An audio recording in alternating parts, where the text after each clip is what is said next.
नमस्कार, आवाज इंडिया में आपका स्वागत है। मैं हूं प्रिया। आइए एक नजर डालते हैं अब तक की टॉप 20 खबरों पर। पहलगाम हमले को लेकर प्रधानमंत्री नरेंद्र मोदी ने कहा है कि दुश्मनों ने भारत की आत्मा पर हमला करने का दुस्साहस किया है। उन्हें कल्पना से भी बड़ी सजा मिलेगी। आतंकवाद को मिट्टी में मिलाने का समय आ गया है। पहलगाम में हुए आतंकी हमले के बाद देश के कई राज्यों में रह रहे कश्मीरी छात्रों को कथित तौर पर निशाना बनाया जा रहा है। मारपीट की घटनाओं की खबरें सामने आ रही हैं। मुख्यमंत्री उमर अब्दुल्ला ने इस पर गंभीर चिंता व्यक्त की है। ईशा फाउंडेशन के संस्थापक सदगुरु जग्गी वासुदेव ने जम्मू कश्मीर के पहलगाम में हुए आतंकी हमले पर कहा है कि ये समय एकजुट होने का है। अराजक तत्वों के खिलाफ सख्ती से निपटना जाना चाहिए। हमें धर्म और जाति की संकीर्णता पर नहीं फंसना है। पहलगाम आतंकी हमले के बाद भारत सरकार ने पाकिस्तान के खिलाफ कड़े कदम उठाए हैं। भारत में पाकिस्तान सरकार के आधिकारिक एक्स अकाउंट और वेबसाइट को ब्लॉक कर दिया गया है। इसके साथ ही दिल्ली में पाकिस्तान हाई कमीशन के बाहर प्रदर्शन हो रहा है। AIMIM के प्रमुख असदुद्दीन ओवैसी ने कहा है कि पुलवामा हमले के बाद सर्वपक्षीय बैठक में उन्हें नहीं बुलाया गया है, जिसके बाद उन्होंने केंद्रीय मंत्री किरेन रिजिजू से फोन पर बात की। उन्होंने प्रधानमंत्री नरेंद्र मोदी से भी इसे लेकर अपील की है। पहलगाम हमले के बाद भारत के कड़े रुख के कारण पाकिस्तान में आतंकवादी संगठनों में भी भारी दहशत है। जैश-ए-मोहम्मद के प्रमुख प्रशिक्षण शिविर और मुख्यालय खाली कराए गए हैं। भारत द्वारा संभावित हवाई हमले के डर से आतंकवादी भाग रहे हैं। सीएम योगी ने कहा है कि घटना बताती है कि आतंक अब अंतिम सांस ले रहा है। बहु बेटियों के सामने सिंदूर उजाड़ा जाए, कोई सभ्य समाज स्वीकार नहीं करता। आतंक के खिलाफ भारत सरकार की जीरो टॉलरेंस नीति है। ये वो सरकार नहीं है जो आतंक में भी वोट बैंक देखती हो। दिल्ली स्थित पाकिस्तान हाई कमीशन में केक मंगवाया गया है। हालांकि केक किस लिए और किन वजह से मंगवाया गया है, ये साफ नहीं हो सका है। वहां पर मौजूद पत्रकारों ने शख्स से कई तरह के सवाल किए कि वो कौन है और किसके लिए केक लेके जा रहा है, या फिर दूतावास के अंदर क्या कोई पार्टी चल रही है, या फिर किसने ये केक मंगवाया है। लेकिन उस शख्स ने कोई जवाब नहीं दिया।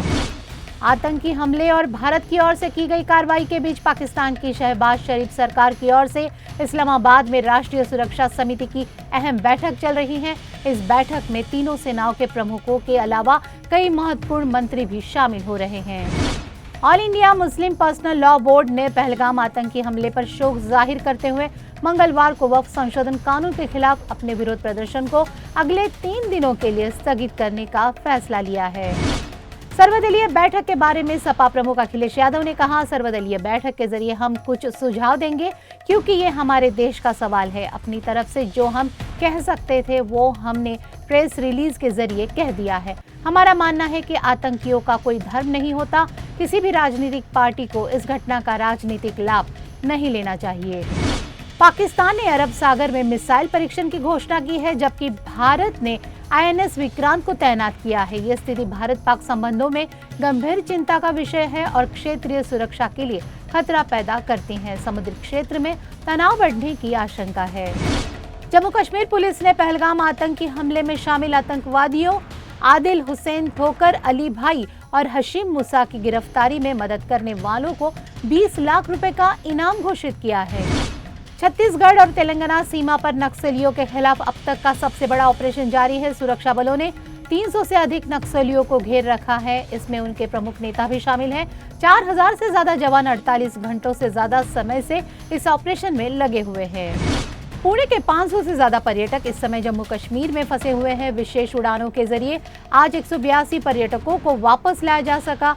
जिला प्रशासन ने बताया कि पर्यटक पहलगाम आतंकी हमले के चलते अपने राज्य वापस लौटना चाहते हैं। चीन के राष्ट्रीय सुरक्षा मंत्रालय ने चेतावनी जारी की है कि स्मार्ट डिवाइस राष्ट्रीय सुरक्षा के लिए खतरा है।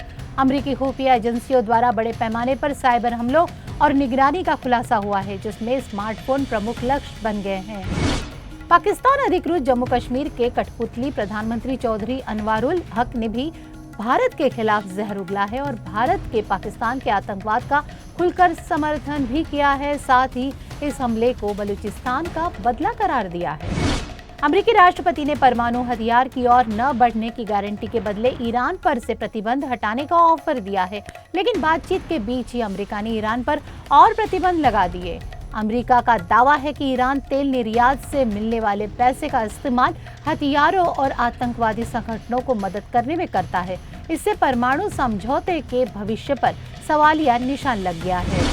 पाकिस्तानी एक्टर फवाद खान और वानी कपूर की फिल्म अबीर गुलाल भारत में रिलीज नहीं होगी। सूचना एवं प्रसारण मंत्रालय के सूत्रों ने बताया है कि फिल्म की रिलीज पर रोक लगा दी गई है। पहलगाम में हुए आतंकी हमले के बाद से सरकार ने पाकिस्तान के खिलाफ कई कड़े कदम उठाए हैं।